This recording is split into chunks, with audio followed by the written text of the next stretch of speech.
早起有真侪妇女团体开记者会，因指出讲，伫工课中的性骚扰事件，因为有时阵加害者是顶司，也是讲是有权有势的人，佮加上制度无够完整，所以有真侪代志最后拢无处理。伊呼吁政府应该守法，互被害人愈侪协助。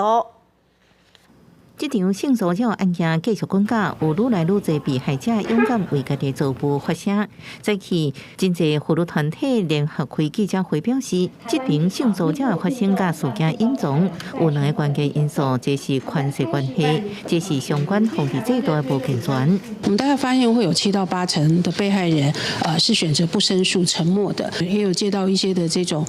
申诉，事实上是非常的受到恶度的一个伤害。那最主要就是事实上他们并没有像社工这些专业的一个服务，很多事情没有办法妥善处理，其实是这一些所谓的主管的部分，他的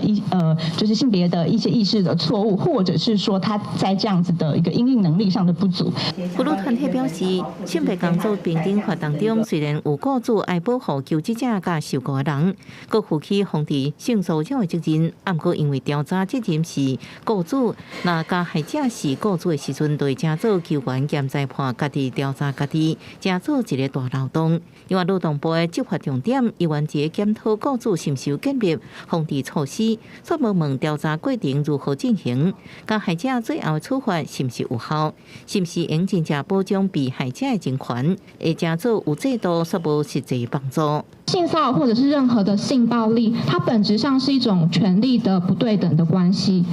加害者他显然是认为说，他们可以对别人的身体为所欲为，必须要顾全大局。种种的这些存在的刻板印象或者这样子的文化，把